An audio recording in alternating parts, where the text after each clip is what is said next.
All right, guys, I just want to do a quick teaser at the beginning of this video. This is quite the flippin' guide. You might even say flipping dickers. Why might you say that? Well, we took this account with a previous all-time best on Apocalypse 2 Semrah in terms of mech fragments of 16,030. And what would you say if I got over 120k? I'm not saying we did, but what would you say? How did we do it completely on the back of this guy from start to finish in this entire fight? We had minus 30% incoming damage. That stacked with all our other cool things happening with Fasti and the like. It is phenomenal. If you have Init or you're going to get him soon, you do not want to miss this. Let's get after it. How the heck are you, everybody? I am Fastidious. Welcome to my channel and welcome to a hero guide, a very highly requested one, on one of the newer heroes in the game to be buffed, and that is Init. In general, they made him stronger, they made some of his support capabilities better, but the key thing is they added this, a 30% damage reduction debuff that he can place on targets, guaranteed every single one of his basic attacks. This makes him super viable for any content you want to place this damage decrease on a target, meaning the damage they deal to you will be decreased, it will be reduced. This is stackable with other heroes because it's a debuff. It's stackable with other heroes who have like a buff or a support capability that leads to some kind of reduction on incoming once it comes in, if that makes sense. So Init is debuffing it at the point of inception. When the attack comes, it's getting decreased. And then someone like Fasti is further reducing AoE damage in this example as it comes in. Someone like Aelin, as you can see, has a similar thing for all damage, not as potent as Fasti, but really, really good. These things are stackable because they are not the same effect. So Init has this really rare and unique debuff now, which is a decreased damage debuff he places on the target. So against bosses in this video, and the big application of this is going to be Semrah, and we're going to do Apocalypse 2 in this video. He's going to place it, and then the damage that the Semrah mechanical boss is dealing towards you will be reduced by 30%. This 30% reduction is matched only by two other heroes in the entire game. So let me show you that right now. We've got Volca over here, and you can see it comes from this passive over here. She can get this damage reduction. However, to get a good duration, you need to skill her up. And there is RNG to this because she needs her Scarlet Ferment working in the right moment. She gets very good uptime, but without her exclusive at a high promotion, without a very aggressive attack speed build on her, you likely will have moments where it's not staying up. And then the other option is Alistair. And this is actually the perfect example. I'm on Flux Rono's account right now. He won one of the Christmas giveaway takeovers. And you can see here, Alistair eventually does have 100% uptime if he's against just one target, so like against a boss, on his damage reduction. However, if we click on it, this thing lasts only 1 second and it's 15% reduction. Why is that? Well, because it's not max skilled. You need to get this fully skilled up to have it last 1.5 seconds and be a full 30% damage reduction. Compare that to someone like Mr. Init over here. We're just straight up guaranteed right out of the box. Every single basic attack is doing that full 30% reduction. So it's very, very strong. In general, after his buff, he does do more damage now, and he does have that nice support capability. So here we are, as I said, on Flux Rono's account. I'll show you the whole Semrah Apocalypse 2 team we're going to use, but I did want to start by showing his current all-time best, which is 16,030 mech fragments. We're going for at least 80k today. We want to blow that out of the water, and on the back of the incredible abilities of a newly buffed free-to-play hero, Init. Because if you didn't know, actually, Init you get from the Odyssey quests that appear over here. After this buff, he's so much more viable. And let me actually prove that to you. If we go to the world rankings, #1 in the world right now, Jengson. This will probably change as the week goes on, but 400,000 plus mech fragments. He is using Init. Init's putting up some nasty DPS, so much more than someone like Volca, the whole time adding extra support, giving damage boosting to the team, little heals to the team, and then on top of everything, that 100% uptime on the strongest damage reduction in the game at minus 30%. So without further ado, let's get into it. I'll do a very quick casual overview of his skills and how I geared him, but then we're heading right into battle. Let's put up a big number. Here we go. Fastidious.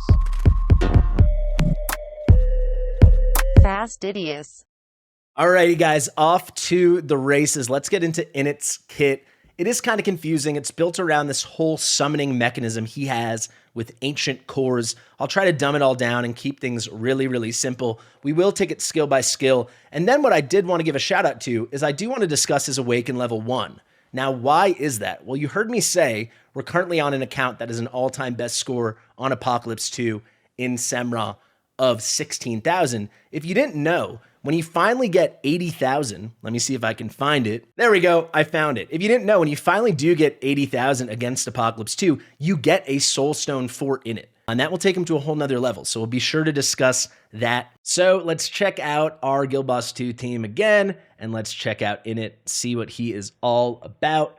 Let's get into that talent now. When he's deployed, immediately he assigns an Ancient Core to up to 4 allied heroes within his skill range. He has that classic single target mage skill range, and you can see his ultimate goes berserker mode. It's a 5x5 tile square that he's smack in the middle of, but essentially when you deploy him, anyone in this range is going to get an Ancient Core up to 4 allies, and you can see these Ancient Cores last for 20 seconds. After that initial deploy, when he gets to place them on 4 allies, basically like clockwork in the following battle that is to come, every 8 seconds, he's going to place an Ancient Core on 2 other allied heroes. What are these Ancient Cores? So these Ancient Cores autonomously attack an enemy in range, and the range in question here is not in its range, it is the range of the target ally the Ancient Cores have been assigned to, and then those will deal damage equal to 25% of Init's attack per second. Remember, they last for 20 seconds once they've been put out there. So they're just going to be tick, tick, ticking away. You can do the math. Essentially, it will be 500% damage, right? However, the Ancient Cores come with additional effects, namely, and we're lucky because as you can see, this is like a very early part of the late game account. It's a good account, phenomenal heroes, but you'll see the gear. It's solid, but we're not about to break records here. And on top of that, it's not the type of account that can just max skill everybody. So we put 5 skill crystals into Init, plus all the beginner dust you can do when you start skilling up a hero. We did get lucky to max out this passive over here. So I'm going a little out of order, but trust me, it is worth it. You can see Underworld Command. This is at max skill ups. Each Ancient Core assigned upon Init's deployment grants a damage increase to the assigned ally. So this is on the initial deployment, those first deploys of Ancient Cores up to the 4 allied heroes. That's a pretty nice, with skill ups, 30% damage boost. Subsequently, further on in the fight, after those initial 4 are assigned, which is only like a blip in terms of a long fight like Semrah, like Guild Boss 2. After that, they still will grant a damage increase, but half as potent. So instead of a 30% damage boost, it will be a 15% boost. But that really is something, especially if you're struggling to hit a certain damage threshold. Maybe you're struggling with Phase 2 when they do the Aegis. This could certainly help you in a pretty big way. Now let's go to the passive before that, Shackles of Grace. Here is an additional capability that comes from the Ancient Cores. When attacking, each Ancient Core also has a 20% chance to deal an extra true damage equal to 30% attack one time. That is Init's attack. So you're going to want to build him with a lot of attack. But on top of that, I said he's got lots of support capabilities. He will also heal the assigned ally for 15% of the true damage dealt. So there's a lot of random RNG occurrences that have to happen here. It's worth noting that if this was max skilled, it'd be 20% of the true damage dealt. But for the example we're doing here on this account, 1/5 of the time, he's going to deal damage equal to 30% of his attack, and then 20% of that at max skill ups, or in this case 15%, will also turn into a heal for the ally the Ancient Core is assigned to. It seems confusing. Just think of it this way. The Ancient Cores periodically get paired with allies. They will do a damage boost. On top of that, they deal damage themselves. Occasionally, they do true damage, and when they do, they also give little heals to the allies they're assigned to. I think that makes sense. Let's go now to the basic. Nothing you need to know. At base skills, it's 100% magic damage to one enemy. At max, it's 120. We're smack in the middle here at 110 with 2 skill ups. But the key thing, every single attack against any target, any basic attack, anytime he hits with that single target, it will apply a decreased damage debuff of 30% that lasts 2.5 seconds. So for any content at all, this will be 100% uptime. We haven't looked at total stats yet, but actually if we look there quickly now, if you want to get a sense of those, just like any single target mage basically in the game, he's a 2.6 second basic attack interval. So as long as you put like 20 additional attack speed or more on him, he will hit at a 2.5 second attack interval or lower. and it's obviously going to be 100% uptime if there's just one target to focus on, aka boss content, aka Semrah and Apocalypse 2, like we're going to do today. You can see any decent build. I didn't even build him that fast. We already got him down to 1.7 seconds. Pretty good. More on the build in a second. This basic is what kind of transformed him and made him super, super relevant now. Finally, the ultimate. It's not so important, but I should cover it. You can see this crazy range. When the ultimate is activated, Init starts to attack the unit with the highest current HP in range. So like if there's a big elite in range for like PvE content with a lot of targets, that's great. But typically if you're using him against Semrah, if you're in Guild Boss 2, there's only one target anyway, so it doesn't matter. And he's going to command every single ancient core currently on the field to enter a hypercharged state. So what is a hypercharged state? He refreshes their full duration, reduces their attack interval by 50 seconds. Remember, normally they attack once per second, so now it's twice per second, and it increases their damage by 200%. That's very significant. When that ultimate ends, each one of those ancient cores currently out there launches an enhanced attack to Init's current target, regardless of their attack range. So as long whoever Init's focused on, they're all going to focus on too. For a boss battle, they're all focusing on the same person anyway, so it doesn't matter. But just if you want to use them in other content, that's key. And that enhanced attack will deal 150% damage. After that, they all implode. You now have no ancient cores, and you start from scratch. Every 8 seconds, he puts 2 more out there. You can see that hypercharged state, it's 200% damage. However, that is with the 2 skill ups we have. This goes all the way up to 250%. And I will say this is a very costly ult at 1200. If you can max skill it, it goes down to 1000 costs, a lot more manageable. You'll notice I haven't mentioned yet, he's dual faction in Arbiter and Esoteria Order. So the high cost ult is very typical with Esotericists. Typically, you're not going to use him as it stands right now with the current meta in Guild Boss 2, unless you're way off meta as an Esotericist. You'll use him as an Arbiter. We'll discuss that shortly when we compare him to Alistair. However, it is worth noting that that cost can go a lot further down. So imagine you had it fully skilled up at 1000 skill costs. If you ran him with Raiden, the epic lord of the Esoteria Order, that would bring him down to 850. If you ran him with Venoma or Cyrus, the 2 legendary lords, that would bring it all the way down to 750. So you can spam this pretty quickly. It's a great way to refresh those cores. Pretty cool stuff. There you go. Finally, he has an Arena Mastery. This is Arena Damage Increased. Increases all the damage he deals in Arena by 15%. It's about time we actually talk about those base stats and we talk about the build. So let's get into that before we go over his A1. So if you look here, it's very typical, not too high HP, but not so low. Just a single target mage.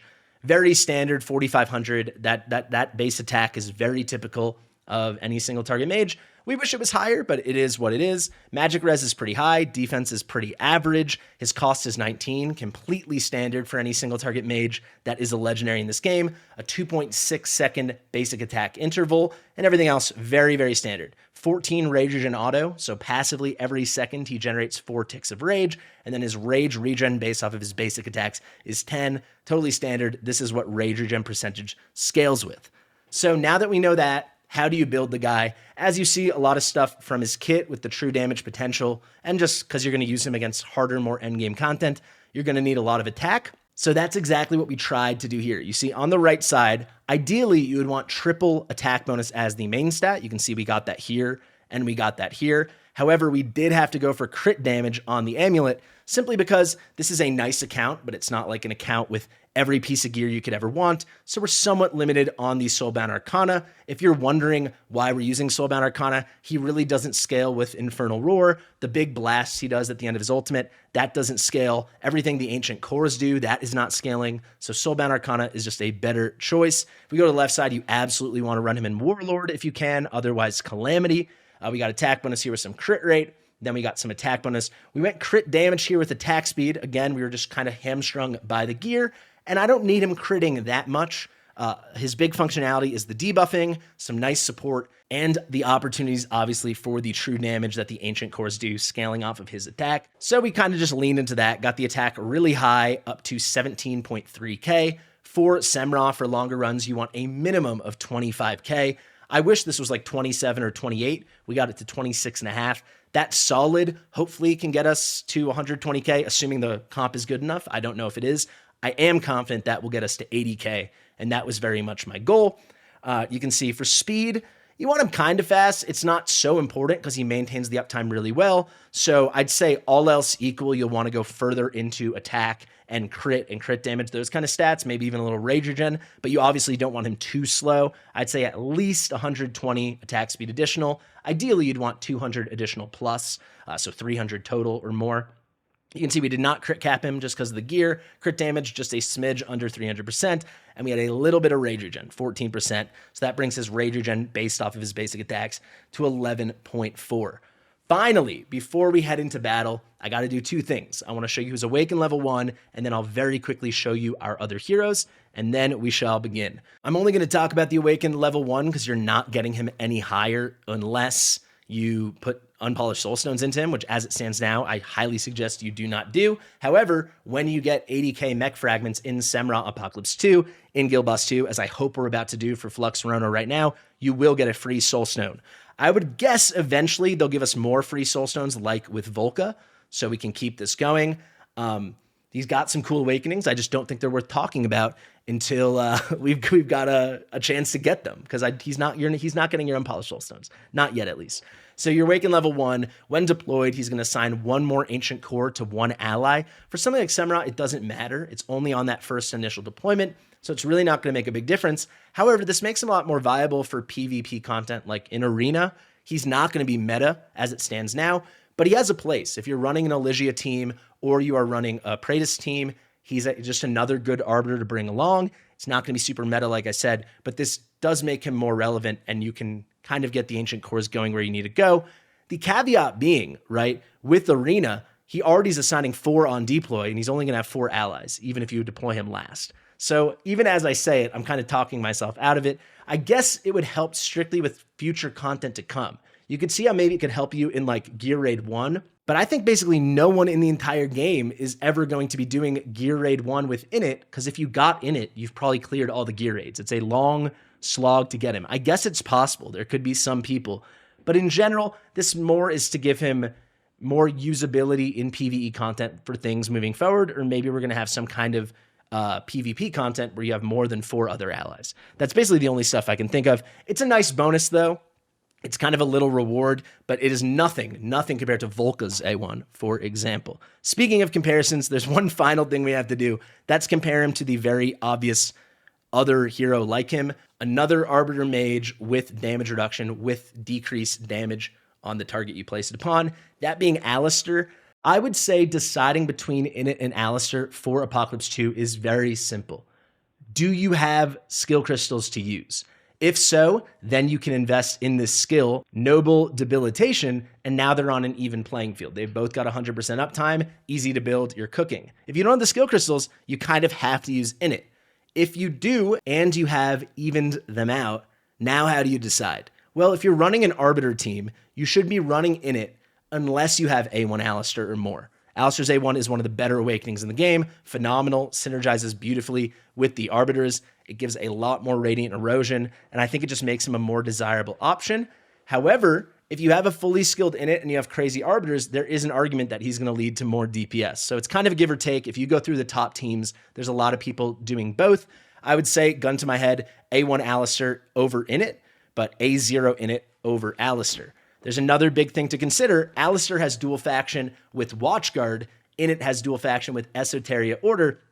Watchguard for Guild Boss 2 is so much stronger. Leia, Ingrid, Sun Wukong, Kagiri, Lucius. These are some of the top Guild Boss 2 heroes in the game. Esoteria Order right now is very niche, right? It's like you have a bonded Selene and a Lyra and a Cyrus. It's this crazy stuff, and it's still not as good as the Watchguard things you can cook up at this moment.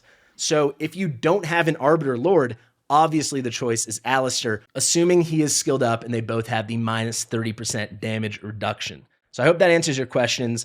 But if you don't have any of those comps and you just need the most easy to get reliable damage reduction, Init's costs no skill crystals. Alistair's does. So it depends where you are at in the game and what you need.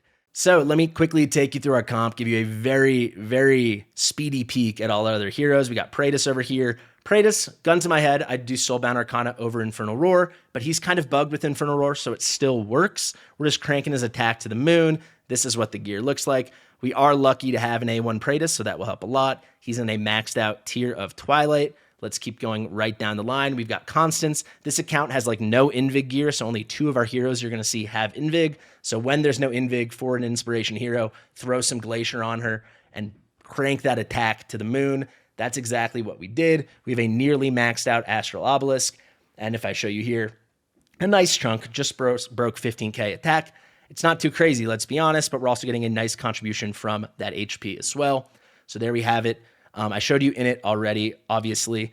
Let's work our way down. We've got Pharisee over here. I would love to have him in Invig, but we don't have the gear for it. So basically, I want him to have enough HP not to die, so like 26,000 plus, and then we cranked the attack to the moon with a nice chunk of attack speed. Not as fast as I'd like, but pretty good. A little bit of rage regen and a little bit of heal effect. It's a fine build. Not game-breaking, but it'll get the job done. This Carnelian build is very, very good, except for the fact that she's not in Invig. Invigoration's definitely the set you want her in. However, you can get a great build if you give up on that, which is what we had to do. So Rage Regen on the ring with attack speed and HP bonus. She doesn't need any healing, so ignore the fact that she's attack-based. Just make her tanky so she can't die. Then attack speed here with HP bonus Rage Regen. Then HP bonus here with Rage Regen and attack speed. That's a great roll for the Rage Regen. Then we got HP bonus and attack speed. And finally, just some nice HP bonus, and defense helps with some tankiness as well. This is a pretty good Carnelian. Max out Golden Scarab will help a ton. I'll say with this build, we could get away with like a promo 2 Scarab probably, but we had the maxed out one, so we're using it.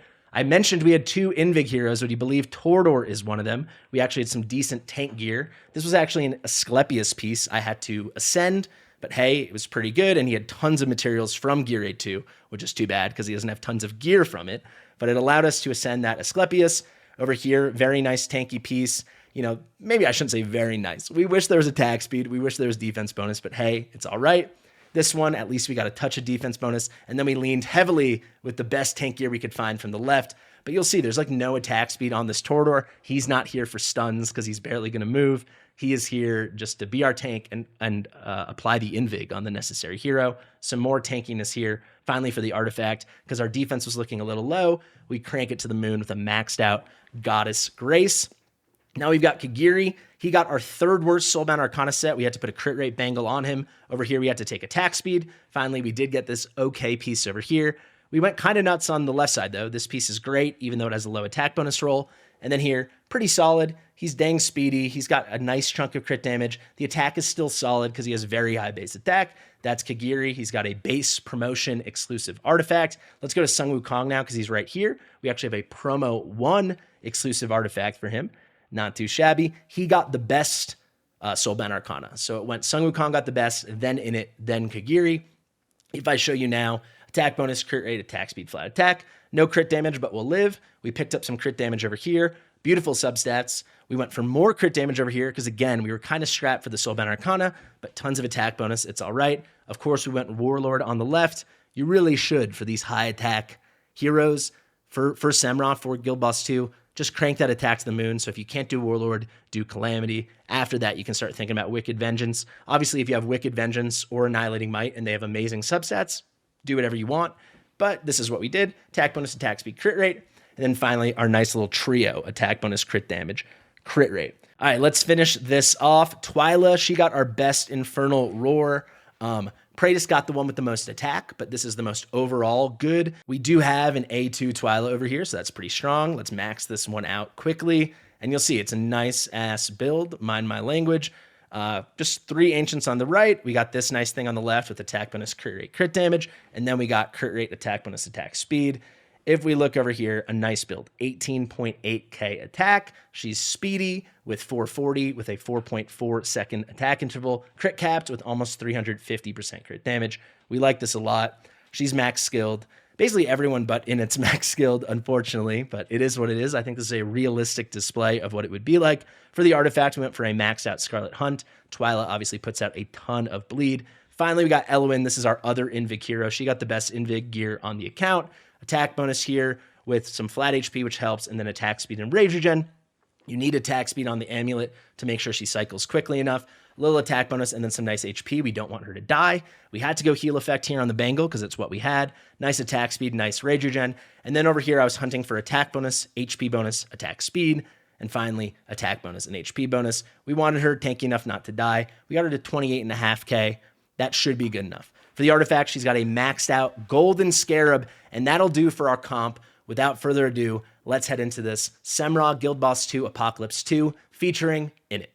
Let's get into it. I'm going to make myself tiny, bring myself up over here. Let's head into battle. The deploys will be kind of interesting here because we're doing some funky stuff, but I'll explain it all as it comes. Sun Wukong is going to head over here, pointed to the left. If you're using 5 or more melee units, you're not going to be able to set it up with any conventional setup to have Sun Wukong get 3 clones attacking Semrah. So he'll get 2. The other one will go over here. I've done it a lot lately. Very successful takeovers. It works great. That other one just kind of exists to die so he can summon again and you can get more rage from his exclusive artifact. But you can watch my Sun Wukong guide if you care about that. Then we're going to put Tordor behind Sun Wukong. Remember, Tordor is one of our 2 Invig heroes. And now you might be thinking Elwyn's our other Invig hero, so we got to place Praetus and then Elwyn. However, Praetus is going to be our tankier of the 2 mages, of our 2 DPS platformers between him and Init. And that's because I actually did just build more HP on Praetus. He's at like 29k. But if you didn't know, from Praetus's talent, every time he ults through the first 5 times, he increases his max HP by 10%. So it's a plus 50% max HP boost. This is going to make him a much tankier option. So because of that, we have to place Praetus over here, which is going to be out of Elwyn's typical range, only in her ult range. So for that reason, Twyla actually is going to be the beneficiary of the Elwyn Invig buff. As you can see, there's Elwyn with Invig, there's Twyla. After that, we can just place everybody. The order doesn't matter too much since there's no more Invig heroes in this comp. So we can do Praetus here, we can do Init here, we can do Carnelian. Then we can do all the way up here Kagiri outside of Elwyn range. But remember, Kagiri's a great candidate for that spot because he can always parry damage when his health is in a tight bind or whatever. Then here we'll get Constance, and finally Pharisee here covering everyone. This is the overview, the kind of bird's eye, nice overlook. Without further ado, let's head into the battle. And already you'll see, because this is an Init guide, I have to show you, damage minus 30%, damage decrease, damage reduction, debuff placed on the target. This will never go away. Look at that. It just refreshes over and over and over. It can never even come close to getting worn out. So it's pretty perfect. I'll throw the current stats up. We'll go to overall. At the beginning, nothing matters too much. We just want to get Twyla's ult going so her passive is stacking. But we can't really die. We got more than enough damage. We got Carnelian to save us if anything goes wrong. I will give you guys tips as we go through this as if it's a Semrah guide, but I'm not going to go that in depth because it's really just about Init and about seeing how well we can do and if we can break that 80k. I might even fast forward after this first phase just because you guys have seen me do this a bunch, and maybe we'll pick it up at about 50k. But let's get one time through. I'll show you how we'll try to line up a bunch of damage in the beginning. We're just going to cook. There's not too much to do. We're just saving everything for the in-between. If you didn't know, there's a fixed amount of health for every single phase in every cycle. So every cycle is made up of 3 phases, right? Let me just get this Carnelian ult real quick. As soon as he picks up, let's go. So every ult is made up of 3, every phase is made up of 3 cycles. It goes the Death Saw, then it goes Aegis, then it goes Poison Time. Every time there's a health bar for that, that's a fixed amount of health, which is a fixed amount of damage you need to deal. So you can't gain damage. The only time you can gain damage is in between when he crashes down and he's in the vulnerable mode. That's why you want to unload as much as possible in those windows. Obviously, later on, you kind of can't and you need to use your damage appropriately. But something like this, where we're clearly just completely on top of everything, we just might as well, because we're not going to die anyway. We have over a minute left. I've barely played and we're cooking, so we're good to go. Let's go through it. We'll go down our line here. Wait to there. Boom. Couldn't get Kagiri going. That's always tough because he needs to get hit. We'll line that up in the future when we can. But you can see we're breaking 5k, which is a ton of damage. If you're breaking 5k, you know you have the DPS to get to 120. So I'm already thinking, this is the first time I'm doing a run on this account, I'm already thinking maybe we've got a shot at a lot more than 80k. More on that later. So let's wait. We'll do Kagiri properly this time.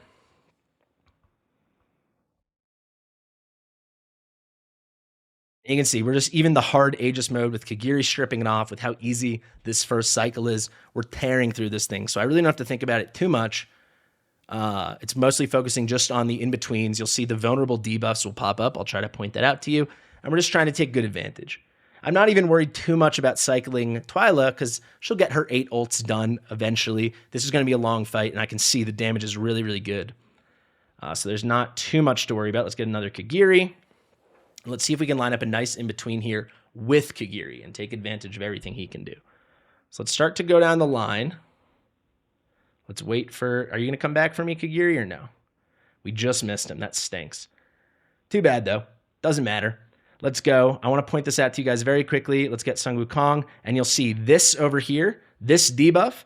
This is Semrah's in a weakened state now. He's inflicted with 50% physical damage vulnerability, 50% magic damage vulnerability. He's taking increased damage of all kinds except for true damage. All physical damage, all magic damage. Beautiful. You don't want to ult with Kagiri in that phase once he's already down, because Kagiri is just going to be locked out for 8 seconds. Then we'll do the ult. You'll mistime it. You might as well just let him hit in basic attack. Ideally, you want Kagiri hit right as he's about to run out of health, so he gets a big hit, and then he gets his passive boost. But that's a story for a Kagiri guide.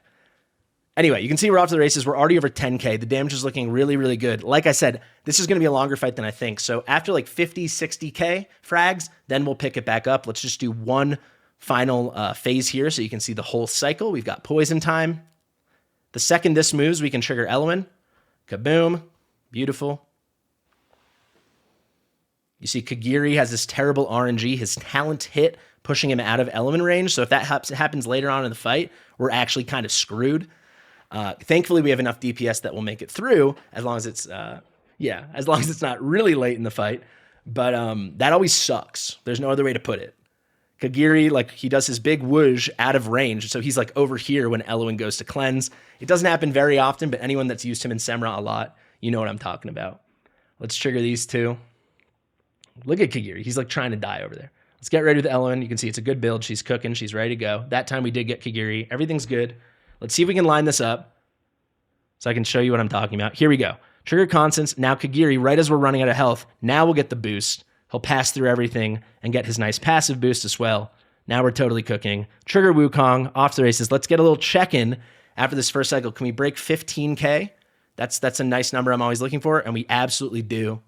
Let's see. When the bar starts to refill, where are we at? I'm going to keep this on 1x for a second, and let's see. Wonderful. Look at that. 16.5.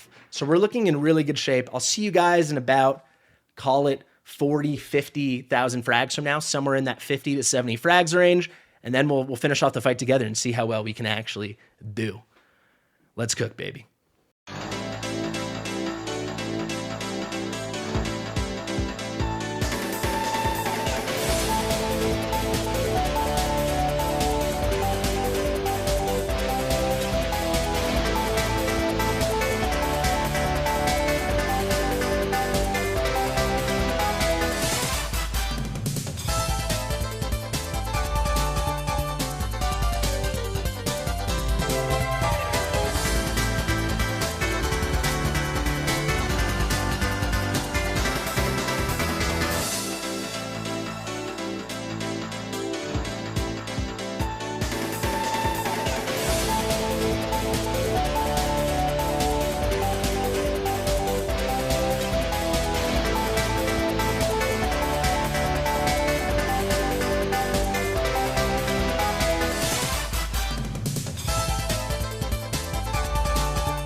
All right, we're just about to pass 60k. Actually, we just did. We're finishing up our third cycle. You can see we've got 2 of the buffs here. End of phase 3. So let's focus in. Let's do well. Get ready with Kagiri. Let's go down the line. Perfect. You see how I timed out that Kagiri? So now he's going to have his passive boost exactly when we want it. Burst with Wukong and burst with the Praetus button. Remember to always cleanse with Eloin even after the phase, because see, we just got screwed with Kagiri again. Thankfully, they can't double up because we're done with that. But yeah, remember to cleanse with Eloin. I've ruined runs because of that. You get Torador in case he somehow gets a stun with his no attack speed we built on him. We're still doing great. Like, we're going to get 80k in our sleep. The question is, can we get 120 or can we break 100 at least? I've still been very conservative with my damage in each phase, really only maximizing output to maximize our frags in between phases to take advantage of those vulnerable windows. Here, you're actually going to see how to properly use Carnelian here. When he drags it, as soon as he picks up, that's when you use Carnelian. Nice save. Let's get a cleanse with Element to save Kagiri. Trigger. Perfect. Let's get some DPS. We actually need it now. So you can see we're kind of getting to the point where we need to focus on actual DPS and not just coasting through each phase. But we're doing really good. Shout out to Twyla, right on par with Sung Wukong. That's kind of what the girl does. Sung Wukong needs to be A3 to be better than Twyla for this. She's the best, like, no awakening hero in the game for this, even though she is A2 here, to be fair. A little late on Carnelian, but we're fine. It's weird. Sometimes she deals like no damage for no reason. I don't really get that. Now we will coast the end. We still have a minute and a half, basically. I am live on Twitch filming this. People are asking who to use instead of Carnelian. Carnelian's in place of a proper stunner, so she's just helping us. She helps you with everything just by surviving if anything goes wrong, but frankly, she's here in place of a stunner. So if you want a straight stunner, it's Helga and Nazim. Otherwise, you need a team of stunners. So like Twin Fiend and Praetus and Hex and Sung Wukong, or Torador and Sung Wukong and Praetus if your Sung Wukong's A3 or higher, something like that. But Carnelian's the best and the most reliable. She's a cheat code. I wish I had her on my account. Let's wait till he picks up. Come on. All right, perfect. Let's get a Kagiri going too. And now we go down the line. Wait till it's over. Burst with Wukong. Burst with the Praetus button. This will probably be the last time I do the burst in between heading into the Aegis. We're going to have to start focusing a lot more. I forgot to trigger with Twyla, but we're okay. Let's trigger with Pharisee there. Go. So we really just want to make sure when this is at 50%, we want at least a minute and a half left. That's how you kind of know we're on track. Again, I think we're still pretty comfy with the DPS. We're bringing quite a lot in here, to be honest, from a lot of different sources. And yeah, we're ahead of schedule still. We're looking good. We're going to get that 80K, so congratulations to Flux Rono on your new crystal. And remember, we've just quintupled his previous best, so that's quite nice. I don't know how Kagiri didn't get hit there. That I feel like I got that off in time. I guess I didn't. But there you go. We're under 50% with well over a minute and a half to go. So now it's about, can we min-max one more time? Because I won't be able to do it again after this cycle heading into the next. Maybe get a Twyla off here. Yeah, we should be good. Yeah, we're kind of cooking. I could probably even get away with doing it one more. Like really taking it easy on the phase and leaving it for the end. But I don't want to risk anything at this point. We're pretty deep in a run. I do think 120K is on the table. It's going to basically come down to our support during the poison phase after this one. So we'll see how we do. That was a huge waste of constants, so I got to go run ahead and try to catch it now. We do. So ult with Wukong, triple Praetus button, pass an 85K there. Not too shabby. The second constants ends. If this ever lines up that way, you can get an early trigger of Pharisee for just a touch more inspo. Let's get ready with Element now.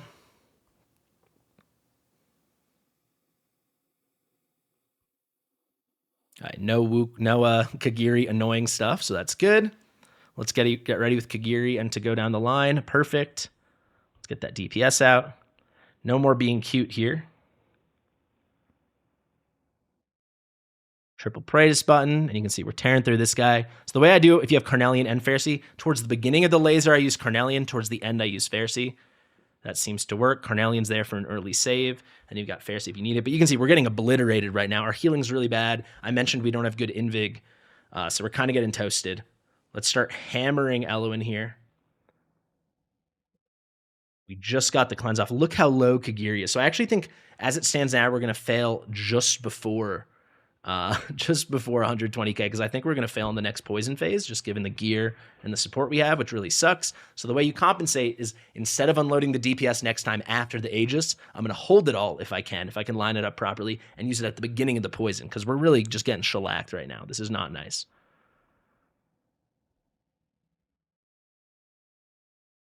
Let's wait for the double Praetus button. Great. Let's go with Init. Quick little preview of Init. I mean, these are 3 of the top 6 DPS in the game or whatever, right? Wukong, Praetus, and Twyla. And it's at like half of Praetus. That's not bad at all. He's better than A0 Kagiri. That's really saying something. I know people complain about how I use Kagiri's ult. In my opinion, it's the most advantageous way to do it for the first half of these fights. But I'd say he's pretty comparable. Obviously, Kagiri becomes an entirely different unit in terms of DPS later on at A3 and above. Really a whole new beast. But before A3, he's just Kagiri, you know. It is what it is. And you know it's true. A0 Kagiri, he shouldn't even be spoken in the same sentence as an A0 Wukong or an A0 Twyla or something.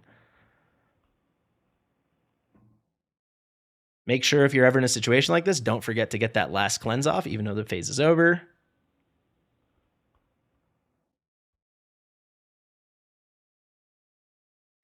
Kagiri with constants now. Beautiful. Let's get a Wukong. Tons of damage. Get a praise button, even though his ult ended, unfortunately.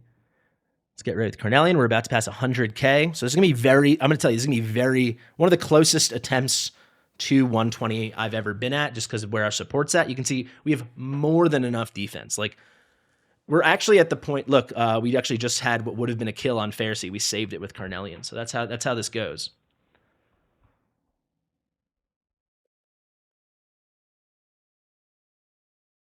So wait, let's get a stun out just to be safe, in case something went wrong with Carnelian. But yeah, this is honestly nearly enough DPS where I don't know if it could because of the gear we have, but like if there was slightly better gear, we might be able to like leave Twilight home and maybe bring Volca instead. Not even for her damage reduction, but just to give some extra passive healing on top of the normal healing we have, and then what Init is doing. Another thing you could do is just like maybe bring another support, maybe bring Tallulah or something. Maybe that is in the cards for how far ahead we are here. Maybe you ditch the Nightmare comp. Actually, as I say, that's stupid because we need the defense break from Torador. But maybe you could lean in with Watchguard. Probably not. But you kind of hear what I'm saying. We're not going to ever fail this run right now because of DPS. We're going to fail it 100% because of support during these phases. Let's go there. Let's get an Init trigger. Nice. Get ready with Pharisee. Nice little heal. We're ahead here on the DPS, so ideally we would love to save everything, not for the in-between, but for the start of the Aegis, because if we can get ahead on the Aegis, we can line everything up for the poison. I'm kind of getting excited. That's the only thing that can stand in our way right now. Let's wait.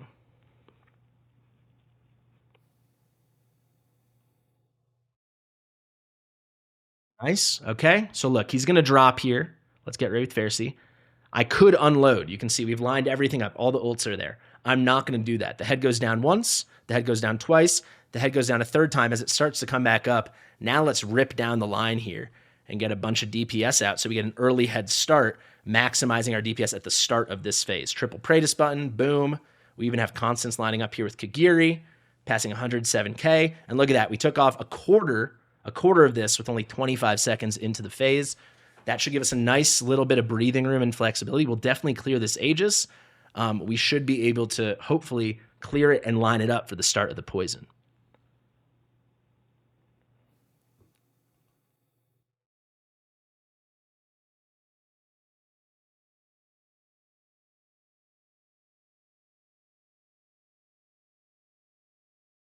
So basically, I'm trying to get to like 20% as fast as possible and then reevaluate and see how I can juggle the rest.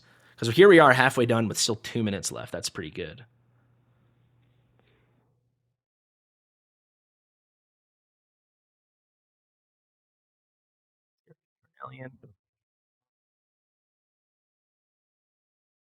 Just in case somehow he whacked us too hard. All right, we can get one more constance here, get a little Twyla.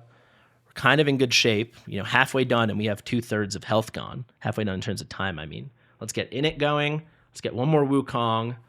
Kagiri with constance, will that line up? I think we might have just missed it. Let's trigger Pharisee, and now hopefully we can just coast to the end here. Get a little Praetus button, why not? But I don't really want to use constance anymore. I don't want to use Wukong. Actually, we can probably do one quick Wukong just to speed this up. But yeah, I want to really line this up at the end. Yeah, we should be good now. Let's get Pharisee. Yeah, so I'm making it closer than it has to be, but this way I have all my ults ready at the bottom as we head into what's going to give us the big, big trouble. Let's get ready with Carnelian, just in case. All right, down he goes. Managed that perfectly. 7 seconds, but we were in total control. Down, down, down. Get ready to pop off. And let's get a big lead heading into this. Triple Praetus button. Because, yeah, this is the phase I'm super worried about, so I might get kind of quiet.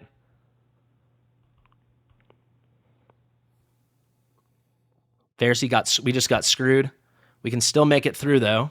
Pharisee's going to die. Kagiri. Kagiri absolutely is going to die at some point in here, but it's okay. I'm going to sit on Wukong to line him up with Constance. He did his talent that pushed him out of Ellen range. It's very frustrating how that works. You can see he needs to stay there to be in Ellen range. So he'll probably die right about here with that double poison. All right, let's line this up. We're going to get the 120K, baby. Let's go. Oop. Kagiri just died. He got saved by Carnelian.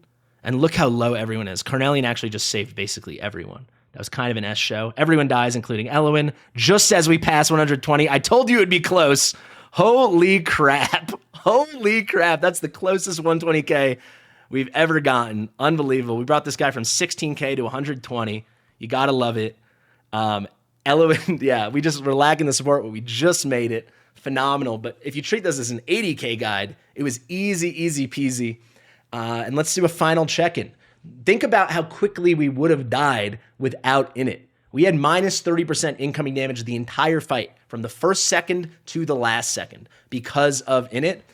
We got a crazy glow up, as Hawkus is saying in the chat, on this account, from 16,030 to 121,740 for this winner, Flux Rono, of the Christmas giveaway takeover. Look at that. New all-time high score, led the way by Twyla, Sung Wukong, and Praetus, but not too shabby from Init. 143K, that's not like using a Volca or a poorly built A0 Alistair, and they're coming in at like 80 million. 143 million is legitness, and it wasn't even that good of a build. So you can see, pretty spicy stuff. A new achievement, Titan Slayer. Collect 80,000 mech frags. How about 120,000? Thank you guys so much for watching. As you can see, Init is nothing to be trifled with. Definitely worthy of your time if you're running basically any Arbiter comp and you don't have A1 Alistair, or you need a good damage reduction regardless of faction comp, because without investment, he's a guaranteed minus 30% incoming damage from Semrah from start to finish. Thanks for watching. Share it with your mother. Subscribe to the channel. I've been Fastidious, and I'll see you real soon. Bye.